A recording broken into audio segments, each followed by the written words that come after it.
तुझा विसरण व्हावा गुण गायीना आवडी हेची माझी सर्व जोडी लगे मुक्ती आणि संपदा संत संग देई सदा गुण गायीना आवडी हेची माझी सर्व जोडी तुका म्हणे गर्भवासी सुखे घालावे आम्हासी गुण गायीन आवडी हेची माझी सर्व जोडी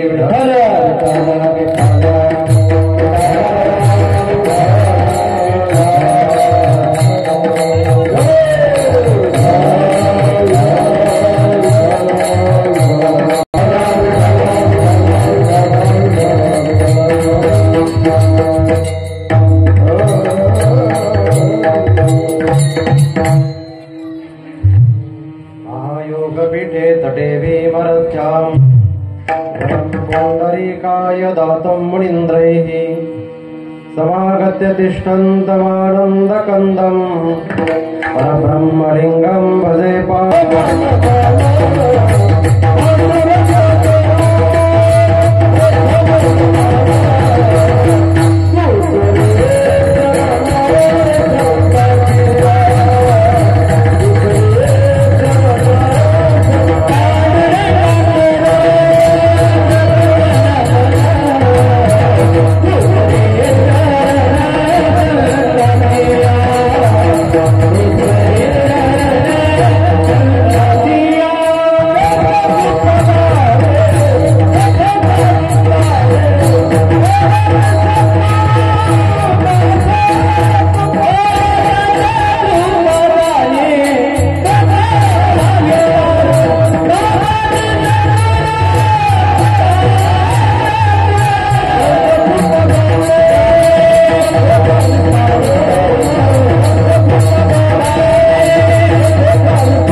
दुसरे चरण संतांची त्यांच्या कृपादाने कथेचा विस्तारू बाबाजी सद्गुरु दास तुका अलंकापुरी रम्य सिंहासनस्थं पदाम्भोजतेजस्फुरदिक्प्रदेशं विधीन्द्रादिदेवै सदा स्तूयमानं समाधिस्थमूर्तिं भजे ज्ञानदेवं।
चिदान देगा देवा तुझा विसरण भावा गुण गाई नावडी हेची माझे सर्व जोडी। प्रस्तुत प्राप्त प्रसंगी कीर्तन रूपे सेवेकरिता निवडलेला अभंग श्री संत सम्राट जगद्गुरु जगदवंदनीय तुकोबारा यांचा असून या अभंगारे तुकाराम महाराज भगवंताकडे मागणी करतायत। कशाची मागणी करतात? संसारामध्ये आलेल्या जीवाला संसारामध्ये मग्न झालं की देवाचा विसर पडतो आणि म्हणूनच महाराज म्हणतात की देवा आम्हाला तुझा विसर नाही पडला पाहिजे आणि विसर पडू नये म्हणून प्रार्थना करतात। आज आपल्या या दांडेगावमध्ये चालू असलेला हा अखंड हरिनाम सप्ताह आणि आज 7वा दिवस सर्व ग्रामस्थांच्या वतीनं प्रतिवर्षाप्रमाणे चालू असलेला हा कार्यक्रम आणि आज विशेष पर्व शिवरात्री भगवान भोलेनाथांचं दर्शन। खरंच तुम्ही भाग्यवान आहात। भगवान भोलेनाथांच्या सानिध्यामध्ये आणि एवढा सुंदर आनंद घेताय भक्तीचा परमार्थाचा आणि आज त्यातली त्यात शिवरात्र आहे। भगवान भोलेनाथांचं स्मरण करण्याचा दिवस आहे। शिवरात्रीचं विशेष महत्व आहे, विशेष पर्व आहे। भगवान शंकर अखंड चिंतन करत असतात, ते कधी शांत बसत नाहीयेत। नेहमी एकच काम, प्रभूचं चिंतन। श्रीराम जय राम जय जय राम, श्रीराम जय राम जय जय राम, श्रीराम जय राम जय जय राम, श्रीराम जय राम जय जय राम, श्रीराम जय राम जय जय राम, श्रीराम जय राम जय जय राम, श्रीराम जय राम जय जय राम, श्रीराम जय राम जय जय राम, श्रीराम जय राम, श्रीराम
भजन करतात.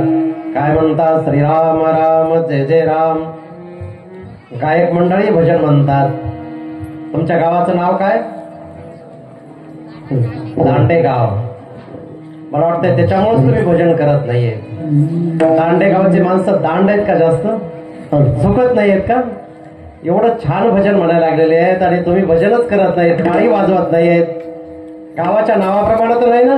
लक्षात ठेवा, जीवनामध्ये यशस्वी जर व्हायचं असेल ना तर नम्रता खूप गरजेची आहे. ज्याच्या जीवनामध्ये नम्रता आली ना तोच महान बनला. नम्र झाला पुत्र तेने पोटिले आनंदा, तेने पोटिले आनंदा, तेने पोटिले आनंदा.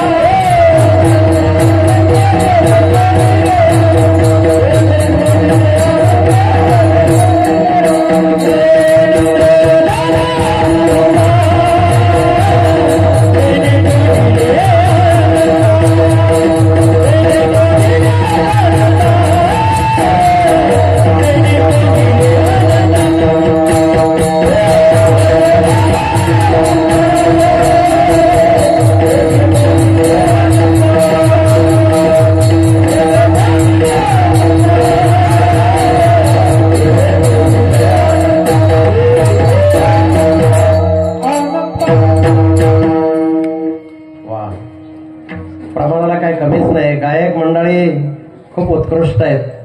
आमच्या बरोबर आलेले हरिभक्त परायण विनोद महाराज आहेत. इकडे प्रताप महाराज देशमुख आहेत. त्याचप्रमाणे धामणगावकर महाराज आहेत आणि सर्व महाराज मंडळी, मृदंगाचार्य, ऐकणारे श्रोते एवढे सुंदर टाळी वाजवताय, भजन करताय. केवढा आनंद आहे. खरंच आज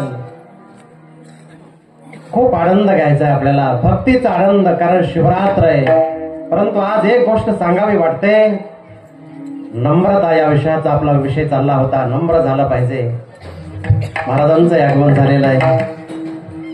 सज्जन हो, दोन मित्र होते, अतिशय जिवलग मित्र, खूप दोघांचं प्रेम. परंतु एक दांडेगावमध्ये राहत होता आणि दुसरा पुण्यामध्ये राहत होता. पुण्यातला जो मित्र होता ना त्याच्याकडे कार्यक्रम होता आणि पुण्यातल्या मित्रानं दांडेगावच्या मित्राला कॉल केला. हे मित्र कोण होते माहिती तुम्हाला? कुत्रे होते. कुत्रे. माणसामध्येच मित्रत्व होत आहे असं काय आहे का? होय महाराज, कुत्र्यामध्ये सुद्धा मित्रत्व होतं ना. एक कुत्रा पुण्यामध्ये राहत होता, एक दांडेगावमध्ये राहत होता. आणि पुण्याच्या कुत्र्यानं कॉल केला दांडेगावच्या मित्राला, अरे माझ्या घरी कार्यक्रम आहे, तुला यावंच लागेल. दांडेगावचा मित्र म्हटला, अरे माझ्याकडे एवढं शेतातलं व्याप आहे, कधी यायचं, वेळ भेटत नाही, पण यावंच लागेल. आग्रह केला. म्हटला कधी कार्यक्रम आहे? सांगितलं 1 महिना आहे अजून. म्हटलं 1 महिना म्हटल्यास मग काय अडचण नाहीये, पण तरीही मला आजच निघावं लागेल, कारण माझ्याकडे काही गाडी नाहीये, 2 व्हीलर नाही, 4 व्हीलर नाही. 1 महिना अगोदर पायी यायचंय ना पुण्यापर्यंत. पुण्यापर्यंत जायचंय, जवळ जायचं नाहीये, त्यामुळे निघावं लागेल, ताबडतोब निघावं लागेल. आणि तो मित्र निघाला. कुठला? दांडेगावचा मित्र. लक्षपूर्वक आहे का? कुठे निघाला? पुण्याच्या मित्राला भेटायला निघाला. आणि गावातून निघाल्यानंतर पुढे गेला. हळूहळू कुरुंदा मार्गे जायचं होतं. सुरुवातीला कोणतं गाव लागेल? पारडी गाव लागलं. पारडी गावाच्या जवळ गेला. पण ते पारडी गाव लागल्याच्या नंतर पारडीमध्ये भरपूर कुत्रे होते ना. त्या पारडीतल्या कुत्र्याने विचार केला, हे नवीन आलेलं दिसतंय, आपल्या गावचं नाहीये, बाहेर गावचं आहे. सगळे भुंकायला लागले, सगळेच त्याच्यावर रागवायला लागले. पण हा दांडेगावचा कुत्रा फार हुशार होता. याने काय केलं? पारडीच्या कुत्र्यांच्या नादाला लागायचं नको म्हटला. त्यांनी शेपटी अशी खाली घातली, गोंडा घोळायला सुरुवात केला.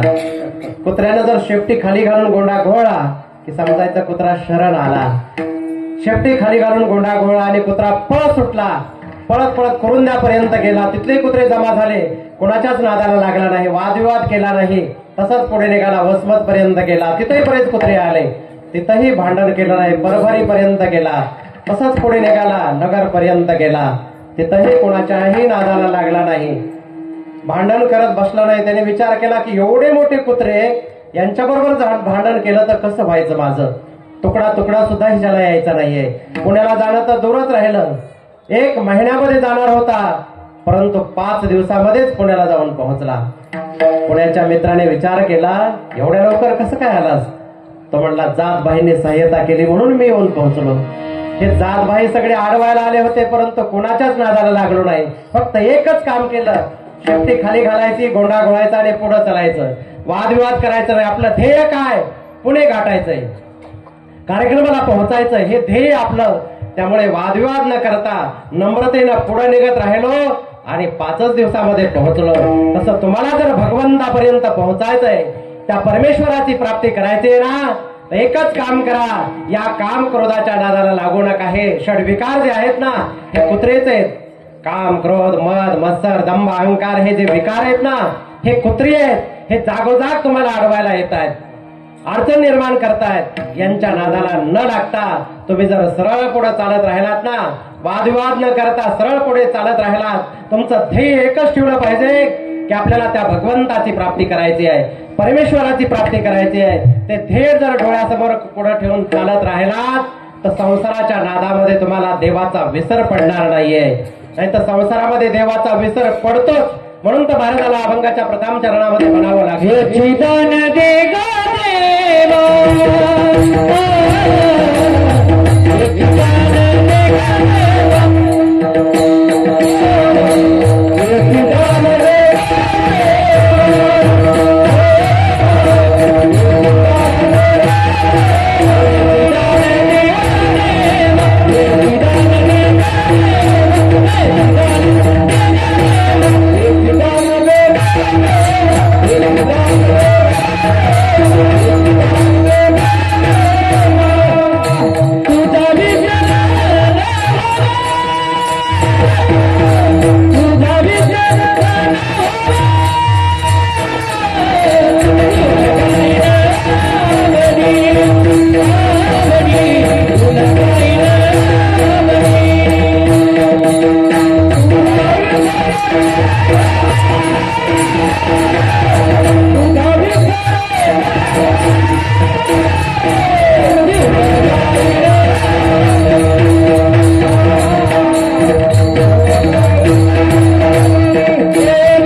दान देगा देवा, तुझा विसर न व्हावा. या संसाराच्या व्यापामध्ये माणसाला देवाचा विसर पडतो, परमार्थ आठवत नाहीये. सप्ताह चालू आहे तोपर्यंत रोज आनंद घ्यायचा, भक्तीचा आनंद, असा आनंद घ्यायचा. सप्ताह चालू आहे तोपर्यंत असं ठरवायचं की देवाचं चिंतन बंदच करायचं नाहीये. रोज नेमानं देवाच्या दर्शनाला यायचं. कोण कोण येतं बरं देवाच्या दर्शनाला दररोज? हातवर करा जरा. नियमानं येणारे जे आहेत ना ते हातवर करा. वा वा, काय हातवर झालेत बरं का. एवढे जण येतात रोज नियमानं, खूप छान. बरेच हातवर झाले, मला वाटतं 15-20 हातवर झालेले आहेत. एवढ्या माणसामध्ये 15-20 हातवर झालेत. जरा विचार करा. देवाच्या दर्शनाला येत नाही त्याचा अर्थ विसर पडायला लागला तुम्हाला. भगवंताचं दर्शन लक्षात ठेवा. आपल्या दरबारामध्ये भगवंताची स्थापना केलेली आहे. भगवान भोलेनाथ आहेत आणि देवाला इथं आणून बसवायचं आणि इथं जर दर्शनाला नाही आलात तर देवाचा अपमान केल्याप्रमाणे होत आहे. देवाची स्थापना करायची, पूजा करायला येणं नाही, दर्शन करायला यायचं नाही. जीवनामध्ये नियमच नाही ना काही. एक तरी नियम असला पाहिजे, नियमानं दर्शन. संसाराच्या व्यापामध्ये इतर कामं होत नाहीत ना, चलत चलत यायचं, प्रणाम करायचा आणि प्रणाम करून निघायचं. फक्त येताना मात्र गप्पा मारत यायचं नाही, चिंतन करत करत यायचं. प्रणाम करायचा आणि चिंतन करत करत निघायचं. त्या भगवान भोलेनाथाचा विसर होता कामा नये. तेवढे दयाळू आहेत ना, एवढे कृपाळू आहेत. सहज कृपा करतात. ते नाही कधी म्हणतच नाहीत कुणाला. शिवभोळा चक्रवर्ती, शिवभोळा चक्रवर्ती, शिवभोळा चक्रवर्ती,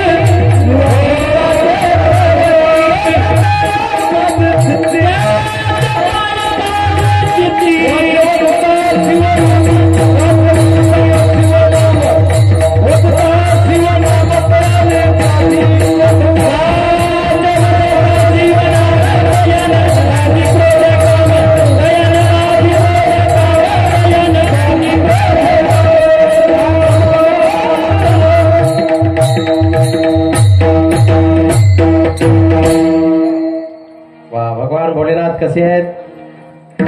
भोळे आहेत. शिवभोळा चक्रवर्ती, त्याचे पाय माझे चित्ती.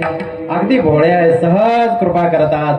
तुम्ही फक्त रोज दर्शनाचा नियम जरी केला ना, एकच नियम जीवनामध्ये माणसाचा उद्धार करू शकतो. लक्ष्मी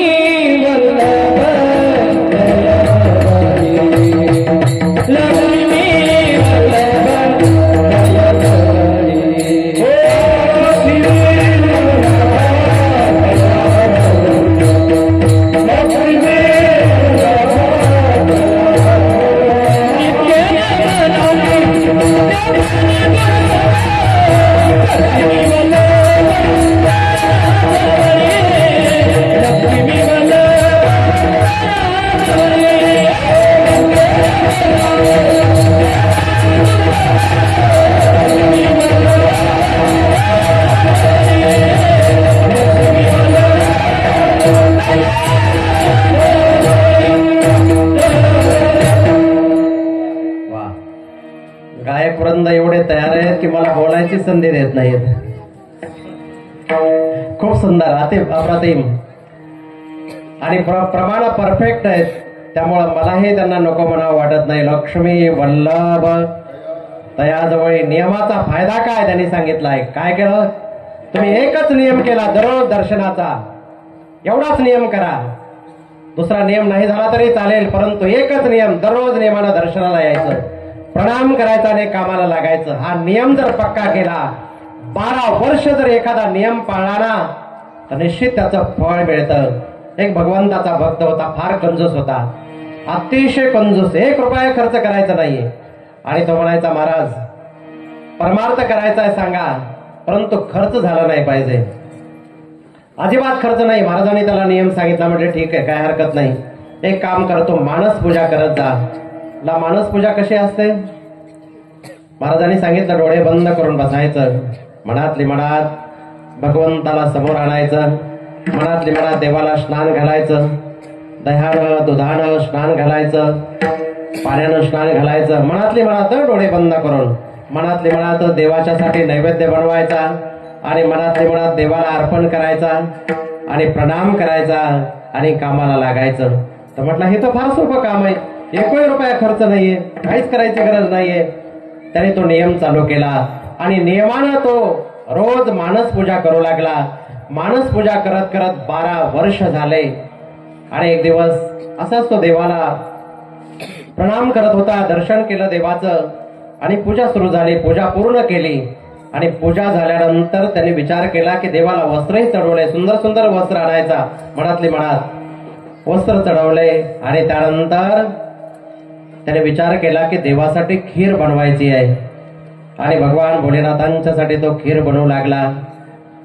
दूध आणलं, 4-5 लिटर दूध आणलं आणि त्या दुधामध्ये थोडेसे तांदूळ टाकले, मुठभर तांदूळ टाकले. ही खीर बनवण्याची प्रक्रिया लक्षात ठेवा. आपण तांदूळ थोडे घेतो, भरपूर घेतो आणि दूध थोडं घेतो. उलट करतोय. थोडेसे तांदूळ आणि दूध जास्त. ते दूध आटवलं भरपूर, व्यवस्थित आटलं दूध.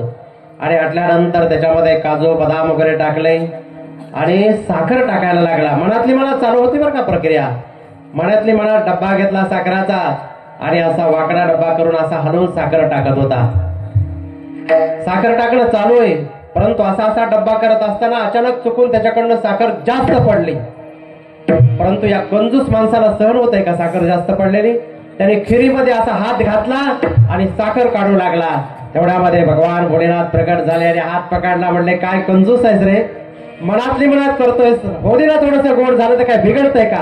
ती सुद्धा साखर काढून घ्यायला लागल्या, थोडी पडली म्हणून काय बिघडलं? दर्शन दिलं, त्याच्यावर कृपा केली. सज्जन हो, 12 वर्ष नियम केला, भगवंताची कृपा झाली. तसा तुम्ही जर एक नियम केला भगवान भोलेनाथांच्या दर्शनाचा, तर का कृपा होणार नाहीये? त्यामुळे तुम्ही सुद्धा तुमच्या जीवनामध्ये नियम करा. कोण कोण करणार आहेत हात वर करा जरा. इमानदारीनं दर्शनाला रोज कोण कोण येणार, वेळ काढून येणार? फक्त एवढेच, बाकीच्यांना नाही जमणार. कधी कधी सुट्टी अडचण आल्यानंतर, नाही अडचणीच्या वेळेला तर काय हरकत नाही, देव सुद्धा क्षमा करतात. परंतु वेळ काढला पाहिजे, आला पाहिजे. आणि रोज जर येत राहिलं तर देवाचा विसर पडणार नाही आपल्याला. भगवान भोलेनाथ एवढे सरळ आहेत ना, सहज कृपा करतात, सहज. त्यांचं एवढं मोठं मन आहे. ज्यावेळेला देव आणि असुरांचं युद्ध होतं, परंतु त्यांनी एक वेळेला एकत्रित येऊन समुद्र मंथन करायचं ठरवलं. देव दानव समुद्र मंथन करू लागले. मंदराचल पर्वताची रवी बनवली, वासुकी नागाचा जी आहे ना ती रस्सी बनवली आणि मंथन चालू होतं. कशासाठी मंथन होतं? अमृत प्राप्तीसाठी मंथन सुरू होतं. परंतु सुरुवातीला प्रगट काय झालं? विष प्रगट झालं. लक्षात ठेवा, जेव्हा आपण चांगलं काम करायला जातो ना, चांगल्या कामासाठी प्रयत्न करतो, तेव्हा अगोदर विष निघत असतं. विष प्यावं लागतं, लोकनिंदेचं विष प्यावं लागतं, अनेक प्रकारे बोलणाऱ्यांचं विष प्यावं लागतं, अनेक अडचणींना तोंड द्यावं लागतं. हे विषच आहे. परंतु त्या विषाला घाबरून थांबायचं नाहीये. कोण काय म्हणतं याला घाबरून थांबायचं नाहीये. विष निघालं आणि विष निघाल्यानंतर ते विषानं सर्वजण त्रस्त होऊ लागले. तेव्हा सर्वांनी भगवान भोलेनाथांचा धावा केला. हे भोलेनाथ, आता तुमच्याशिवाय पर्याय नाहीये. हे भोले शंकर पधारो, हे भोले शंकर पधारो, बैठ चुपके का पड़ा, संकट भारी बैठे चुपके कहा पड़ा, संकट भारी बैठे चुपके कहा. हे भोले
धावा केला. सर्व देवताने दानवाने प्रभूचं स्मरण केलं. बचाव बचाव प्रभु, ये हलाहल विष हमें मार डालेगा, प्रभु बचाओ. तभी भगवान भोलेनाथ चल पड़े. पार्वती ने पूछा किधर जा रहे हो, रुको, कहाँ जा रहे हो? तब भगवान भोलेनाथ ने कहा जहर पीने जा रहा हूं. जब पार्वती ने सुना, पार्वती कहने लगी स्वामी क्या हुआ है आपको? मैंने तो कभी आपको तकलीफ नहीं दी, कष्ट नहीं दिया, और आप क्यों जहर पीने जा रहे हैं? रुको, जाना मत.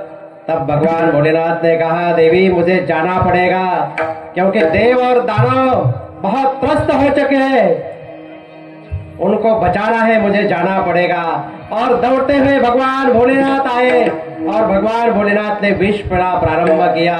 वो पूरा विष भगवान भोलेनाथ हर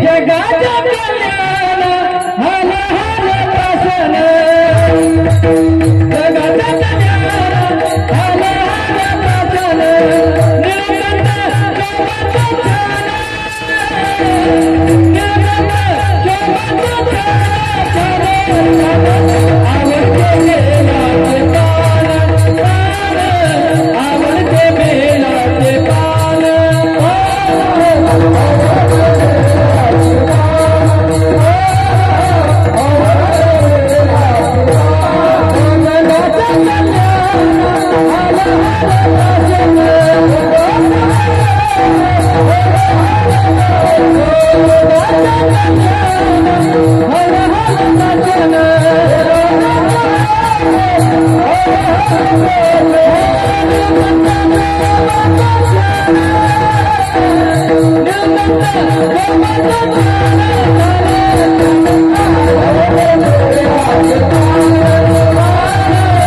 आणि ते विष प्राशन केलं. त्याचा परिणाम काय झाला?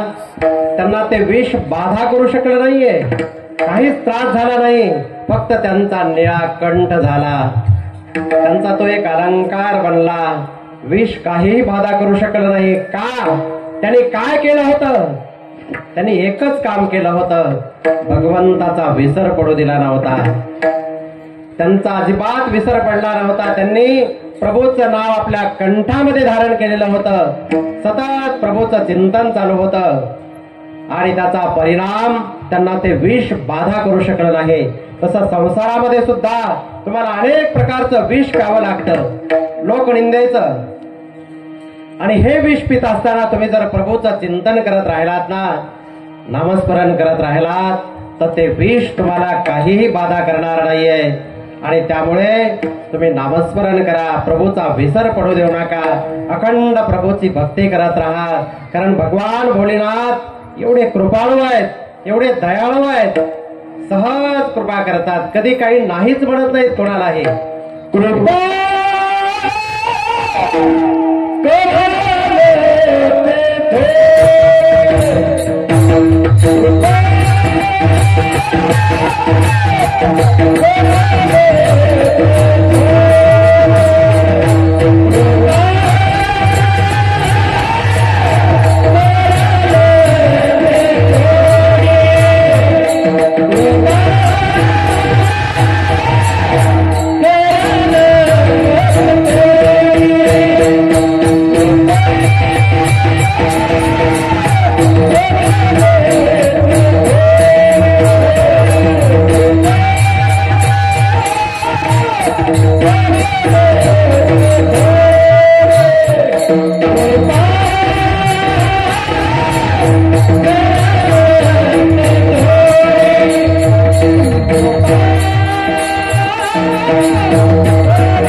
अतिशय दयाळू आहेत भगवान भोलेनाथ, एवढे दयाळू आहेत, परंतु तुम्हीच निष्ठुर आहेत.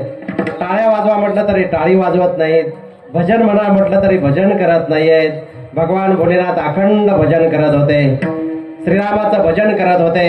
चला बरं आपण सर्वजण भजन करूया मोठ्या प्रेमानं, आळस न करता टाळी वाजवून. लक्षात ठेवा, टाळी जर व्यवस्थित नाही वाजवली आणि उद्या सकाळी चहा पित असताना तुमचा हात जर असा असा होऊ लागला ना, होऊ शकतो. तुमच्याकडे तो आजार आहे की नाही, मान सुद्धा अशी अशी हालते बघा, हालते ना. कोणता आजार म्हणतात त्याला?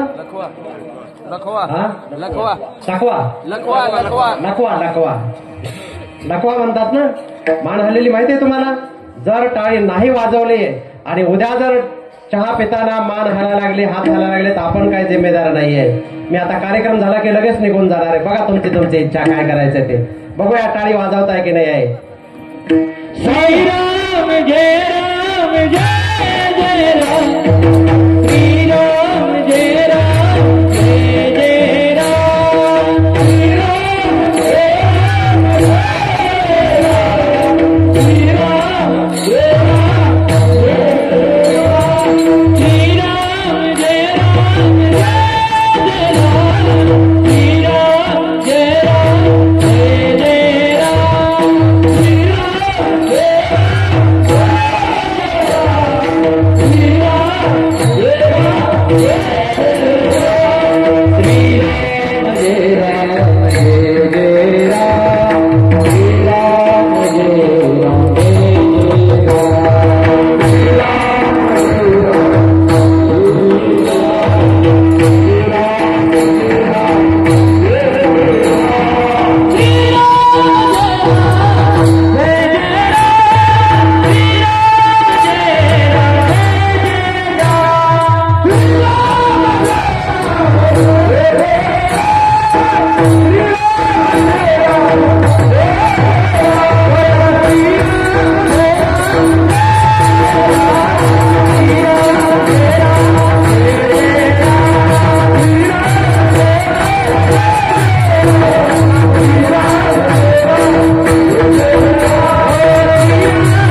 करून टाळी वाजवली बरं का तुम्ही. खूप खूप धन्यवाद. पण कशामुळे वाजवली? उद्या असं होऊ नये म्हणून थोडासा दम दिला की टाळी वाजवली आहे की नाही. भीती वाटली ना. दम दिला की माणसं जागेवर येतात. एक पती आपल्या पत्नीला असेच दम द्यायचे.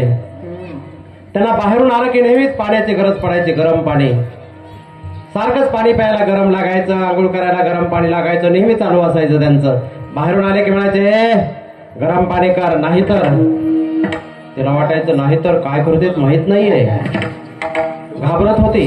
बाहेरून आले की म्हणायचे गरम पाणी कर. नाहीतर तिला वाटायचं नाही तर मला माहेरला हाकलून देतेत का मारून टाकतेत का दुसरं लग्न करतेत काय करतेत माहीतच नाहीये. ती घाबरत होती. भीती वाटत होती.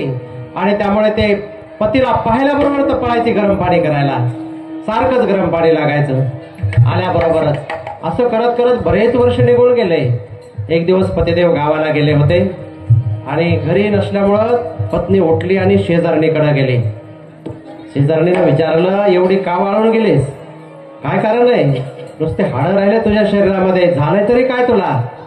शेजारीने म्हटले काय सांगावं. माझा नवरा फार रागीट आहे. थोडंही कमी जास्त जमत नाही. बाहेरून आले की म्हणतो गरम पाणी कर. नाही तर मला वाटते नाहीतर मारून टाकतात का फाशी देतात का माहेरला पाठवतात का दुसरं लग्न करतात काय करतात काही कळतच नाहीये. शेजारणीनं विचारलं किती वर्ष झाले तुझ्या लग्नाला? ती म्हटली माझ्या लग्नाला आता 17 वर्ष झालेत. शेजारीने म्हटली किती वेडी आहेस तू. एवढे दिवस कुठे नवऱ्याला भ्यायचं असतंय का?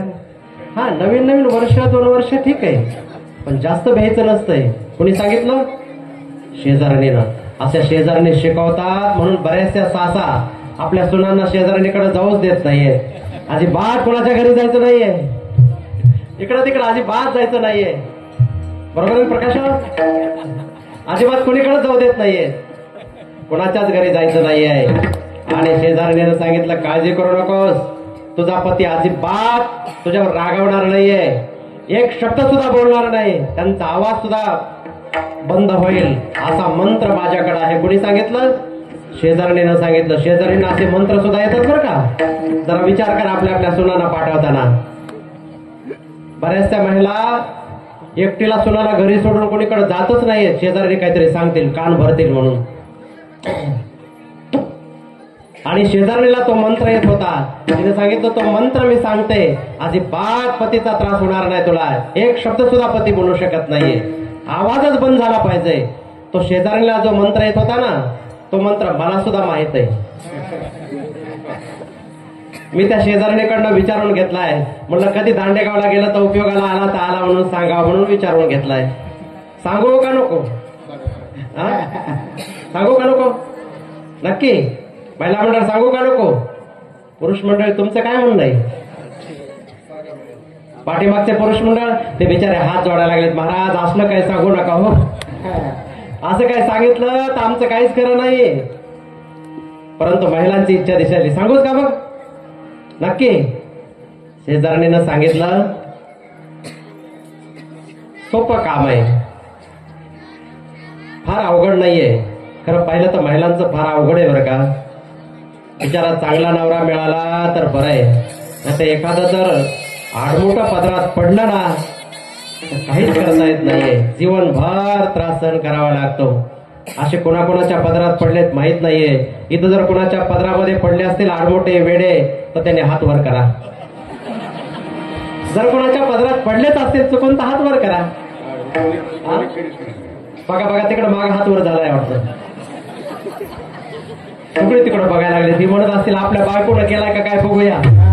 माग वाकून पाहायला लागले. काही जण म्हणत असतील घरी गेले की बघतोच तिच्याकडे. घरीतच करतो तिचं सोडत नाहीये. पण बिचाऱ्या मावल्या हिंमत आहे का त्यांचे हात वर करायला? अरे काय सांगावं. शेजारणीनं सांगितलं मंत्र. सांगूच ना मग. शेजारणीनं सांगितलं एकच काम करायचं. म्हटले काय? पतिदेव घरी येणार. बाहेरून दिसले की दारामध्ये उभं राहायचं. एकदम शांत उभं राहायचं. अजिबात हालचाल करायची नाही. घाबरायचं नाही. काहीच नाहीये. आणि तिकडून येणार ते सांगतील गरम पाणी कर. गप्प उभं राहायचं. गरम पाणी कर. नाही तर एकदम गप्प उभं राहायचं. आणि ज्यावेळेस त्यांचा आवाज वाढला ना त्यांच्यापेक्षा डबल आवाज वाढवायचा. एवढंच काम करायचं, काहीच करायची गरज नाहीये. आणि ते दारामध्ये जाऊन उभा राहिले. नवऱ्याची वाट पाहू लागली. नवरदेव आले पाठीमागून पलीकडून. आल्याबरोबर त्यांनी सांगितलं, हे गरम पाणी कर. ते बघतच राहिले नवऱ्याकडे मोठे मोठे डोळे करून. अजिबात हल्ली नाही. सांगितलं म्हटलं गरम पाणी कर, नाही तर काहीच बोलली नाही. नवऱ्याला सांगितलं, ऐकायला येत नाही का तुला? गरम पाणी कर, नाही तर. असं म्हटल्यानंतर पत्नीनं आवाज वाढवला. ते म्हणले, नाही तर काय करणार आहे? त्यांनी तो आवाज ऐकला. नवऱ्यानं हातच जोडले आणि तो म्हणला, नाही तर गार पाण्यानं आंघोळ करेल. काय करणार आहे दुसरं? याच्यापेक्षा वेगळं काहीच करणार नाहीये.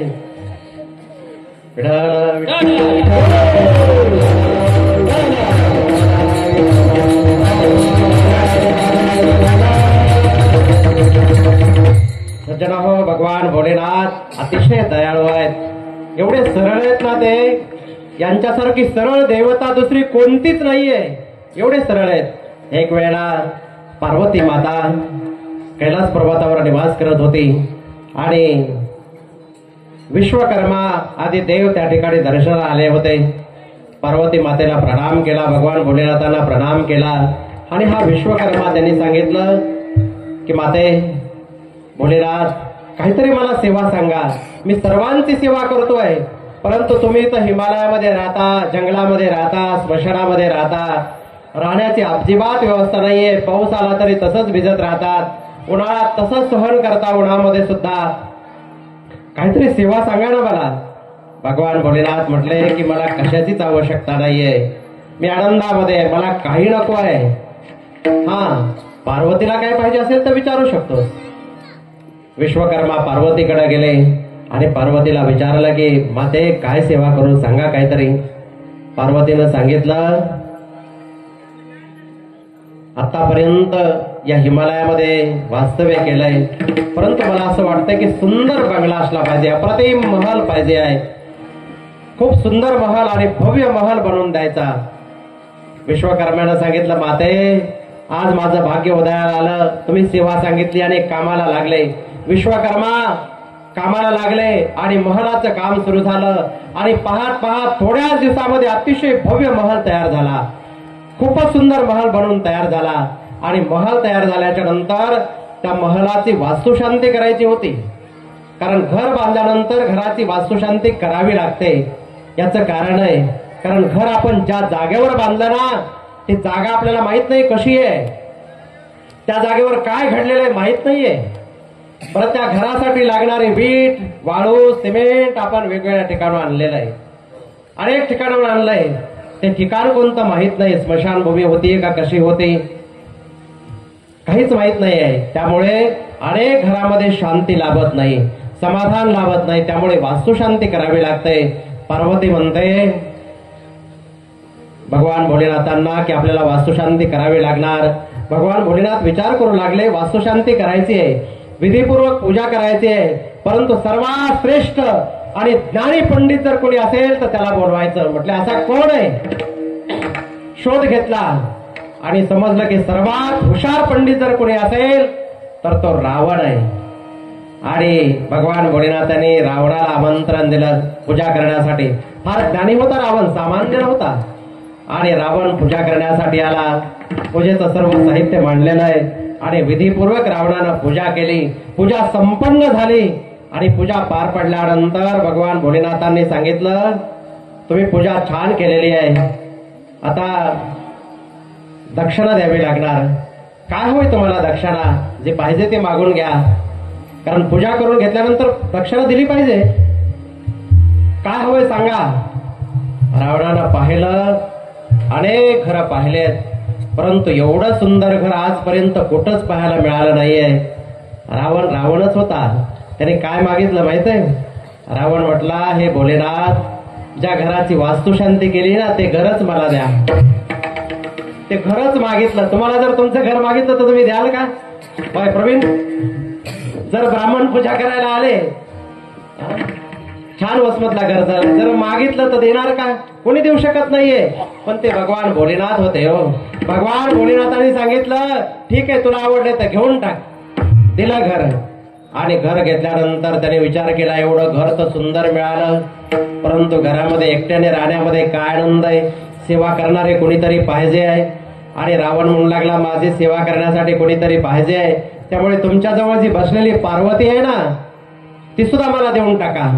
भगवान भोलेनाथ म्हणले, ठीक आहे, घेऊन टाक. आता बायको देणारा देव कोणी पाहिला का आतापर्यंत? पार्वतीला घेऊन टाक म्हणल्यानंतर रावणानं पार्वतीला उचललं आणि रावण पार्वतीला घेऊन निघाला. चालू लागलेला आहे. आता पार्वतीनं विचार केला, या बंगल्याच्या नादाला लागले आणि ही आफत ओढावली, काय करावं आता? पार्वतीनं विचार केला की प्रभूचं स्मरण विस्मरण झालं, त्याचा परिणाम आहे हा.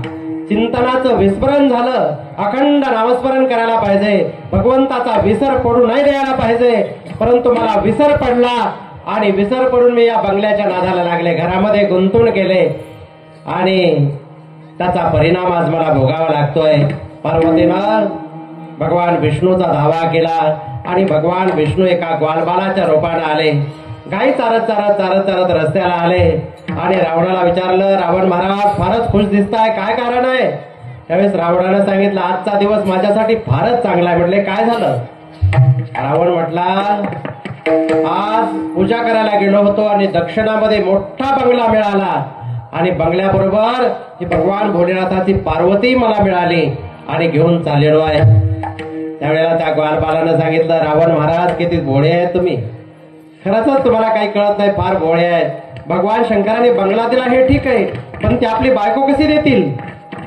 ते देणार नाहीयेत. अहो, त्यांनी पार्वती दिली नाही, पार्वतीची दासी दिलेली आहे. तुम्हाला माहित नाही का पार्वतीच्या शरीरातून सुगंध येत असतो? रावण म्हटला, हो, बरोबर येतोय का सुगंध? पार्वतीनं पटकन आपला सुगंध गुप्त करून घेतला आणि रावणानं पाहिलं, म्हटला सुगंध तर येत नाहीये. या ग्वालबालानं सांगितलं, ही पार्वती नाही, दासी आहे, सोडून द्या. आणि रावणानं पार्वतीला सोडून दिलं. रावण निघून गेला आणि त्यानंतर भगवान विष्णू पार्वतीला घेऊन भगवान भोलेनाथांच्याकडे आले आणि भगवान भोलेनाथांना सांगितलं की हे भोलेनाथ, अहो कोणी काय मागितलं तर जरा विचार करून देत जा, विचार न करताच देऊन टाकताय. भगवान शंकर म्हटले, मी जर विचार करून दिला तर मला भोळा शंकर कोण म्हणेल?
भगवान भोलेनाथ भोळा राजा शिवशंकरा अगदी भोळे आहेत, सहज कृपा करतात कुणावरही, कसाही भक्त असू द्या त्याच्यावर सहज कृपा करतात. चोरावर सुद्धा, अहो एक चोर चोरी करायला गावामध्ये आला, परंतु गावात कार्यक्रम चालू असल्यामुळे चोराला पाहिलं, चोरी करायला जमत नाही, आता काय करावं?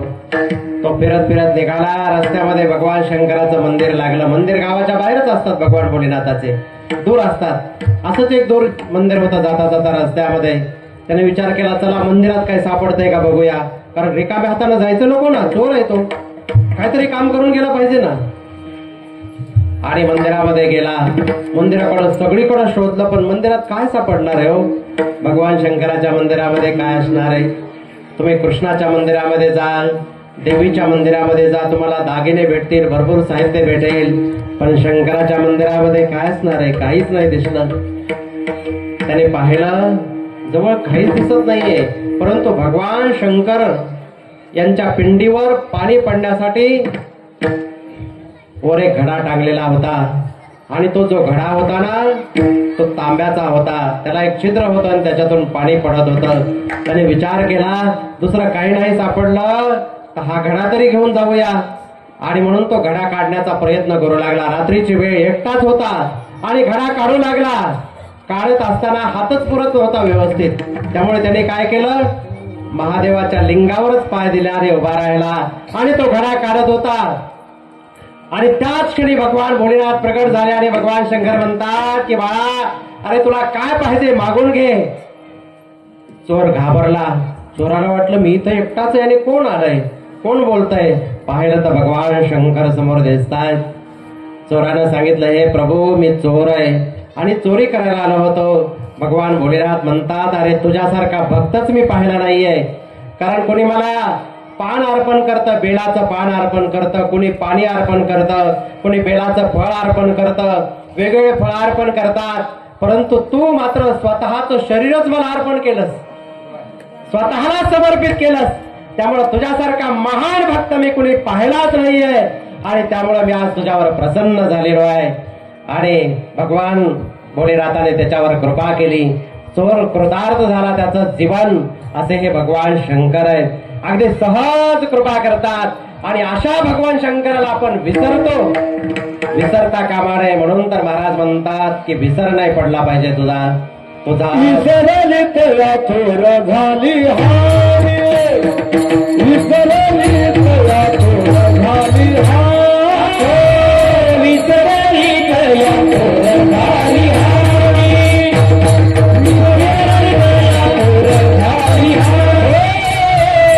विसरली तुला थोर झाली हानी, विसरली तुला थोर झाली हानी,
विसरली तया थोर झाली हानी, पचतील खाणे 84च्या.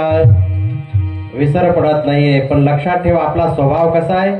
जे लक्षात ठेवायचं ते विसरत आहे आणि जे विसरून जायला पाहिजे ते मात्र विसरत नाहीये. पहिल्या दिवशी कोणत्या महाराजांचं कीर्तन होतं? पाठीमागचे बोलू नका, समोरचे सांगा. अंजलीताईने कीर्तनामध्ये काय काय सांगितलं लक्षात आहे का? दुसऱ्या दिवशी महाराजांनी काय काय सांगितलं लक्षात राहिलंय? खरं खरं सांगायचं मनातून. आठवतं का बरं काय काय कीर्तनामध्ये सांगितलं? अहो कालचं सुद्धा आठवत नाही ना, मागचं तर दूरच राहिलं. काय सांगितलं ते तिथंच विसरून जातंय. दुसऱ्या दिवशी दुसरं ऐकायला मन रिकामच असतं, सर्व विसरून जातं, लक्षातच राहत नाहीये. दोघं जण सख्खे भाऊ होते, दोघांचं खूप प्रेम होतं, विचारानं राहायचे. परंतु थोडंसं काहीतरी कारण झालं आणि दोघांचं भांडण झालं. लक्षपूर्वक ऐका, दोघांचं भांडण झालं. आणि तेव्हापासून दोघांनी बोलायचंच बंद केलं. अजिबात बोलत नव्हते. जवळजवळ 20 वर्ष झाले दोघांचं अजिबात बोलले नाहीये. कसलंच बोलत नसायचं. राहायचे शेजारीच, परंतु तोंड सुद्धा एक दुसऱ्याचं पाहायचं नाहीये. आणि एक दिवस काय झालं पहा. छोटा जो भाऊ होता ना, मोठ्या भावाला 2 मुलंच होते. आणि छोटा भाऊ होता, त्याला एक मुलगी होती आणि त्याच्या मुलीचं लग्न जवळ आलं होतं. छोटा भाऊ त्यांनी पत्रिका तयार केल्या, तयारी केलेली होती. आणि छोट्या भावाला वाटत होतं सगळे पाहुणे रावळे येणार, नातेवाईक येणार आणि माझा दादा मला बोलत नाहीये. चूक झालती माझ्याकडनं, बोललो होतो मी, रागावलो होतो रागाच्या भरामध्ये, परंतु दादांना विसरून जायला पाहिजे. पण दादा काय ऐकतच नाहीये. खूप बोलण्याचा प्रयत्न केला, परंतु भाऊ बोलायलाच तयार नाही. याला वाटायचं भाऊ जर लग्नात आला तर किती चांगलं वाटेल, बरं वाटेल मला. पण दादा काय बोलायला तयारच नाहीये. काय करावं त्याला कळतच नव्हतं. परंतु हे दादा जे आहेत ना, रोज कार्यक्रमाला एका महाराजांच्याकडे जायचे, सत्संगाला जात होते, दररोज जायचे. आणि हा छोटा भाऊ महाराजांच्याकडे गेला आणि घडलेला सर्व वृत्तांत सांगितला 20 वर्षापूर्वीचा. आणि सांगितलं की माझा भाऊ मला बोलत नाहीये, तुम्हीच काहीतरी करा आणि समजावून सांगा, आमचे भांडणं मिटवा. कारण लग्नासाठी पाहुणे रावळे येणार, सगळे नातेवाईक येणार, किती आनंद असणार. आणि आम्ही जर नाही बोललं तर कसं वाटेल लोकांना. मी माफी मागतोय, चुकलंय सर्व, परंतु काय करावं तो ऐकतच नाहीये. आज दादा कार्यक्रमाला आले आणि कार्यक्रमाला आल्यानंतर महाराजांनी विचारलं, दादा तुम्ही कार्यक्रमाला दररोज येता? म्हटले हो दररोज येतो, नियमाने येतो. मागच्या वर्षी मी कार्यक्रमामध्ये काय काय सांगितलं आठवतंय का तुम्हाला? ते म्हणले महाराज एवढ्या दिवसाच आठवत असतंय का? बरं मागच्या महिन्यात? म्हणजे काय लक्षात नाहीये. बरं 8 दिवसापूर्वी काय सांगितलं होतं? दादाने सांगितलं नाही ना लक्षात महाराज, काहीच लक्षात नाहीये. महाराज म्हटले मग काल काय काय सांगितलं कार्यक्रमामध्ये, सांगा बरं तुम्ही. दादा म्हटले महाराज इथं बसल्यानंतर ऐकायला कानाला गोड वाटतंय, ऐकतो आणि जाता जाता तुमचं दर्शन घेतो आणि सांगतो पाया पडून तुमचं तुम्हालाच राहू दे आणि निघून जातो. काहीच माझ्या लक्षात राहत नाही, सगळं इथंच विसरून जातं, लक्षातच राहत नाही. मी लक्षात ठेवण्याचा प्रयत्नच करतो, परंतु काय करावं लक्षातच राहत नाहीये. महाराज म्हटले तुमच्या लक्षात कालचं सुद्धा राहत नाहीये. पण मी एक ऐकली हो गोष्ट. म्हणजे काय? ते तुमचा जो भाऊ आहे ना, बारका भाऊ, तो फारच जरा विचित्र आहे असं मी ऐकलंय. म्हणजे हो हो फारच आगाऊ आहे, फार वाईट आहे महाराज, त्याचं नाव सुद्धा काढू नका. अहो 20 वर्षापूर्वी त्याचे आणि माझे भांडण झाले होते, त्यांनी एवढ्या मला शिव्या दिल्या ना, अहो शब्द ना शब्द मला आठवतोय. तो काय काय बोलला आणि काय काय शिव्या दिल्या आणि कसा कसा माझा अपमान केला, तो शब्द ना शब्द मला आज सुद्धा आठवतोय. त्याचं नाव जर काढलं ना तर ते सर्व चित्र माझ्या डोळ्यासमोर उभं राहत आहे. महाराज म्हटले 20 वर्षापूर्वीच तुम्हाला आठवते? म्हटले हो. मग कालचं आठवत नाहीये? महाराज म्हटले चांगलं जर लक्षात नाही ठेवता आलं तर काय हरकत नाही, पण कमीत कमी वाईट गोष्टी तरी विसरायला शिका, कल्याण होईल तुमचं. लक्षात आलं? चांगलं लक्षात नाही राहिलं तरी चालेल, परंतु वाईट गोष्टी ज्या आहेत ना त्या विसरून जायला शिकलं पाहिजे. वाईट गोष्टी लक्षात ठेवायच्या नाहीत आणि जे ठेवायचे लक्षात ते काय, चांगलं लक्षात ठेवा. पण आपलं उलट होतंय, चांगलं विसरून जातो आणि वाईट वाईट सगळं लक्षात राहतं. काही असू द्या, कुणाचंही असू द्या, वाईट गोष्टी विषय निघला की इकडं तोंड सुरू झालं, पण बडबड बडबड बडबड बडबड सगळं आठवतंय. त्यामुळे लक्षात ठेवा. आज तुकाराम महाराज म्हणतात की महाराज देवाला प्रार्थना करतात, देवा या संसारामध्ये असंच होतंय आमचं, तुझा विसर पडतोय. विसर पडता कामा नये, कधीही विसर पडता कामा नये, कारण सतत तुझं गुणगान माझ्या मुखातून झालं.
देवाकडे मागणं करतात, गुणगायीन आवडी हेची माझी सर्व जोडीत गुणगान माझ्या मुखातून झालं पाहिजे, अखंड चिंतन झालं पाहिजे. देवाला काही लागत नाही हो, शुद्ध स्वच्छ अंतकरण पाहिजे. असे भक्त देवाला आवडतात आणि त्यांच्यावर भगवंत कृपा करतात. भगवान भोलेनाथांचा एक श्रीमंत भक्त होता, फार प्रॉपर्टी होते त्याच्याकडे आणि तो रोज नियमानं देवाची पूजा करायचा. नदीच्या पलीकडे भगवान भोलेनाथाचं मंदिर होतं, जुना पुरातन मंदिर होतं, उंच शिखर होतं आणि दगडी बांधकाम होतं, फार मोठं मंदिर होतं आणि आजूबाजूला सगळे झाडं लावलेले, परंतु तिकडे कोणी जास्त लोक जात नव्हते, नदीच्या पलीकडे असल्यामुळे जायचे नाही, जुनं मंदिर असल्यामुळे. आणि तो भक्त नियमानं भगवान भोलेनाथाच्या मंदिरामध्ये जायचा आणि नियमानं विधीपूर्वक पूजा करत होता. व्यवस्थित सर्व पूजेचं साहित्य घेऊन जायचं आणि एक तासभर बसून श्रद्धेनं पूजा करायचा, न चुकता पूजा करत होता. एक दिवस भगवान भोलेनाथ आणि पार्वती माता यांचं लक्ष गेलं, म्हटलं किती प्रेमानं पूजा करतोय. पार्वती म्हटली, पहा ना तुमचा किती मोठा भक्त आहे, एवढ्या श्रद्धेनं पूजा करतोय. आणि त्यांनी पूजा केली आणि तो निघाला आणि तेवढ्यामध्ये भगवान भोलेनाथाचा दुसरा भक्त आला, भोळा भक्त. त्यांनी काय केलं, नदीमध्ये स्नान केलं, तसेच ओले कपडे आणि पोहत पोहत आला मंदिराकडे. पाणी घ्यायला त्याच्याजवळ काही नाही, फुलं नाहीत, काहीच नाहीये. पाणी कशात आणलं त्यांनी, तोंडामध्ये.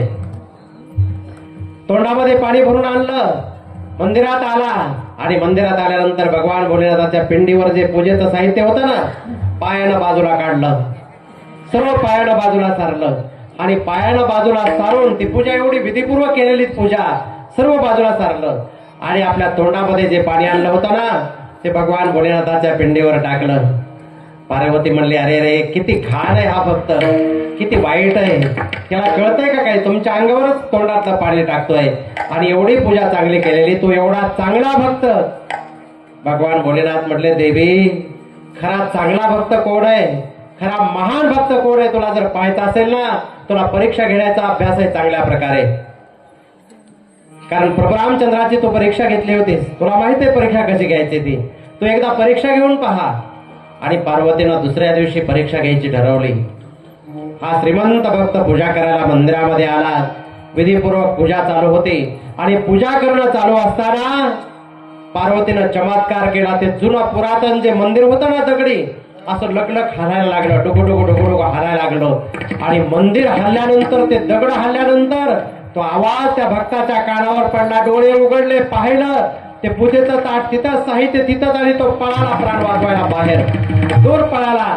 परंतु तोंडामध्ये पाणी भरून आलेला जो भक्त होता ना, त्याने पाहिलं ते मंदिर हाला लागलेलं आहे. त्याला वाटलं माझ्या भोलेनाथाच्या अंगावर ते मंदिर दगड जर पडले ना, तर माझ्या प्रभूचं कसं होईल.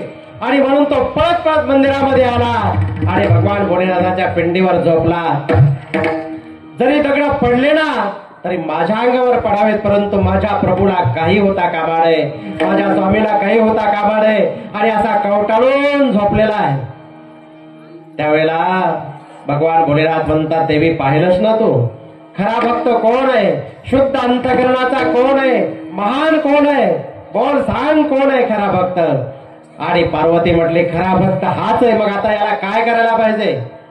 पार्वती म्हटली, तो जो श्रीमंत आहे ना, तो तर फक्त लबाड दिसतोय, नाटकी आहे, त्याचं खरं प्रेम नाहीये. आता त्याचीकडची जी प्रॉपर्टी आहे ना, ती हळूच जप्त करायची आणि इकडे पाठवायची भोळ्या बाबड्या भक्ताकडे, सरळ मनाच्या भक्ताकडे. आणि पार्वती मातेनं तसंच सुरू केलं. तो भोळा भक्त होता ना, तो महान बनला आणि याच्या जीवनामध्ये गरिबी आली. का पूजा तर करायचा, परंतु मनामध्ये भावच नाहीये. काही न लगे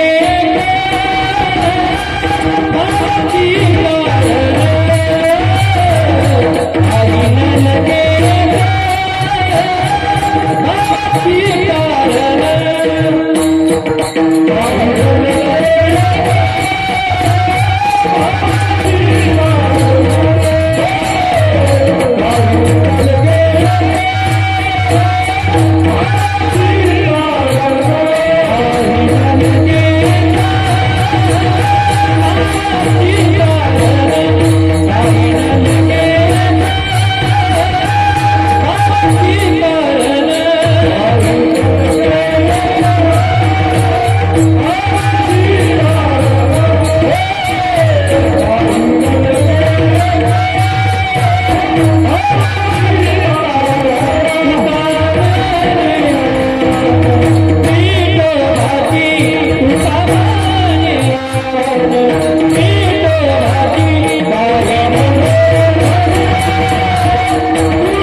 भगवंताला काय पाहिजे? काही न लगे एक भावाचे कारण, फक्त भाव पाहिजे. भगवान कहते हैं भाव का भूखा हूं मैं, बस भाव ही सार है. भाव से मुझको भजे तो भव से बेडा पार है. श्रद्धेनं प्रेमानं प्रभूची सेवा जर केली ना तर भगवंत निश्चित कृपा करतात. लक्षात येते ना मी काय सांगतोय? बऱ्याच वेळेला बोलण्याचा अर्थच कळत नाहीये, त्यामुळे गडबड होते. अर्थ नाही कळाला की काहीतरी गडबड झाल्याशिवाय राहत नाहीये.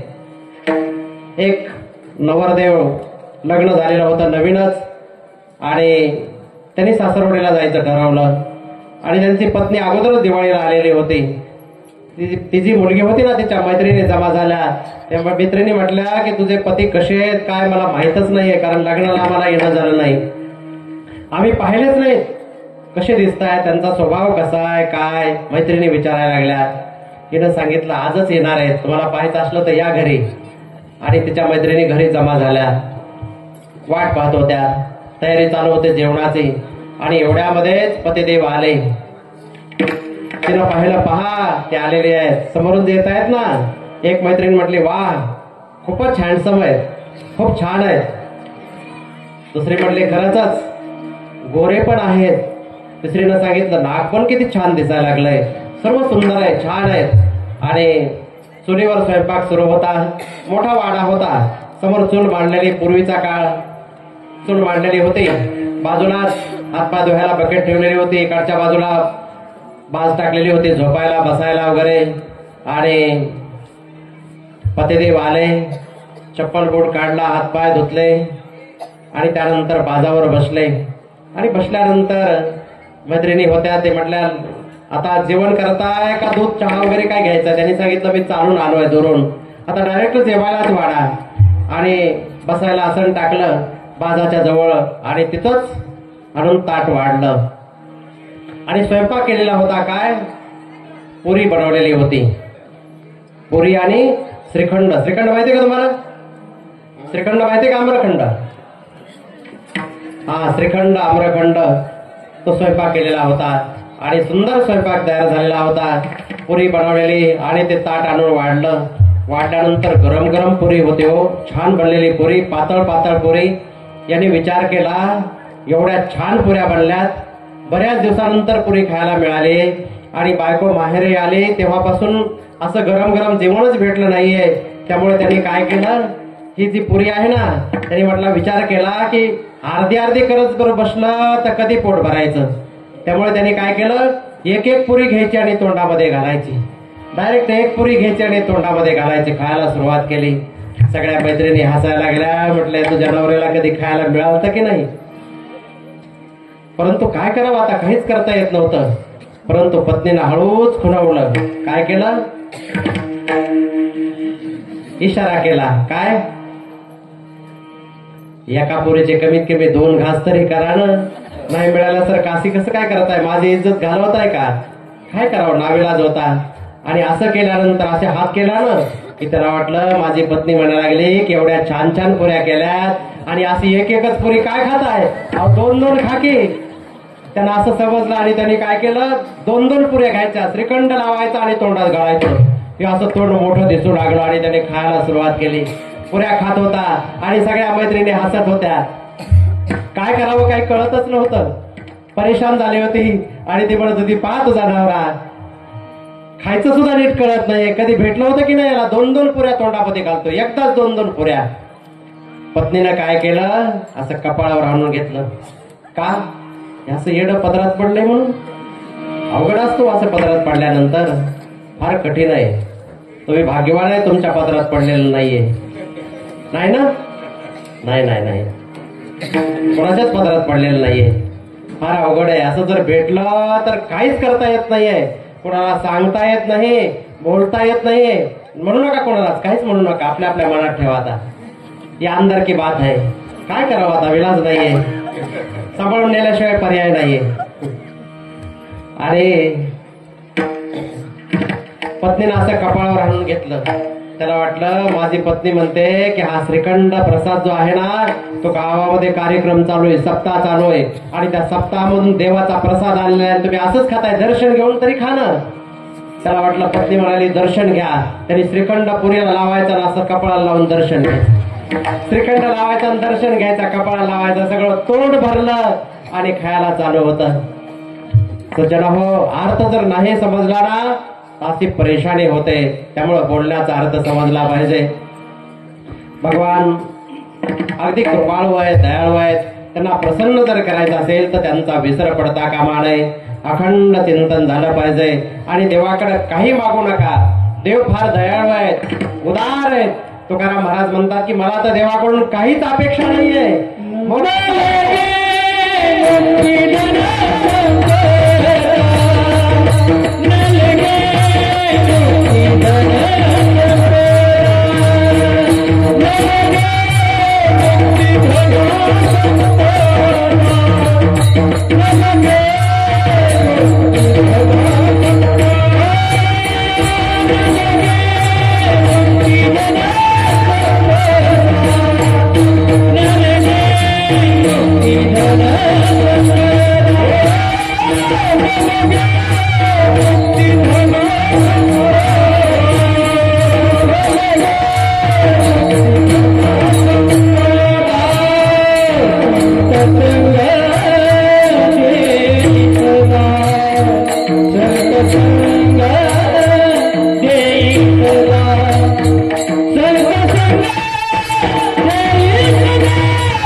आणि संपदा संत संग देई सदा. सतत संतांची संगती एवढंच माझ्या जीवनामध्ये आहे. कारण चांगली संगती जर जीवनामध्ये मिळाली तर वेगळा परमार्थ करायची गरजच नाही, आपोआप परमार्थ होईल, सहज परमार्थ होईल. मोक्ष वगैरे मिळून काय करायचंय, मुक्त होऊन काय करायचंय, हा भक्तीचा आनंद मला लुटायचा आहे आणि भक्तीचा आनंद घेण्यासाठी माझ्या जीवनामध्ये दुःख जरी सहन करावे लागले ना तरी मी ते सहन करायला तयार आहे. गर्भवासाचं दुःख जरी भोगावं लागलं तरीही माझी तयारी आहे. का तर मला प्रभूची भक्ती करायची आहे अभंगाच्या शेवटच्या चरणात.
गर्भवासी सुखे घालावे आम्हासी गुण गायी आवडे हेची माझे सर्व जोडी सजडा हो.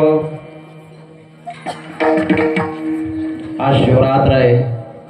भगवान भोलेनाथ यांची सेवा करणं गरजेची आहे आणि तुम्ही करत आहे, दरवर्षी चालू आहे. परंतु एकच गोष्ट लक्षात ठेवा, आयुष्य फार थोडं आहे. पाहत पाहत दिवस निघून चाललेले आहेत आणि आहे त्या वेळेमध्ये लवकरात लवकर प्रभूचं चिंतन करत करत आपला कामधंदा तर करावाच लागणार आहे. संसार कधीच कुणाला चुकणार नाहीये. हे करत असताना प्रभूचं चिंतन करा. लबाडी करू नका, कुणाला फसवू नका, धोका देऊ नका आणि कुणाला त्रास होईल असं जीवनामध्ये वागू नका. इमानदारीनं जीवन जगा. खरंच जीवन थोडंच आहे. कधी कुणाला जावं लागेल, कधी कुणाचा नंबर लागेल सांगता येत नाही. आपल्या डोळ्यासमोर कित्येक जण गेले, संपले. आपण गेल्यानंतर दुःख करतो, परंतु परत आलं की पुन्हा विसरून जातो आणि आपण कामाला लागतो. परंतु असं न करता एकच गोष्ट लक्षात ठेवायची की आयुष्य किती राहिलंय माहीत नाहीये. बरं, इथून बरोबर काय येणार आहे? काहीच नाही. कारण येताना काय आणलंच नव्हतं. जेव्हा बाळाचा जन्म होतो ना आणि पहिला ड्रेस घातला जातो त्याला एकही खिसा नसतो, सुरुवातीचा ड्रेस. आणि मेल्यानंतर जे कपडे घातले जातात त्याला एकही खिसा नसतो. हे खिसे मध्येच येतात, मध्ये भरतात आणि रिकामे होतात. आलं तसं निघून जावं लागतं, आहे त्या मार्गानं जावं लागतं. त्यामुळं का विनाकारण थोड्या थोड्या गोष्टीसाठी वादविवाद करायचा? योगायोगानं आपल्या भेटीगाठी झालेल्या आहेत. कोण कोणत्या गावचं, कुठलं? तुमचं गाव कोणतं आहे? महिला मंडळ दांडेगाव. महिला मंडळ खरंच दांडेगाव आहे का? कधीपासून आहे तुमचं दांडेगाव? लग्न झाल्यापासून. लग्न होण्याच्या अगोदर तुमचं हे गाव होतं का? नाही, तुमचं दुसरं गाव होतं.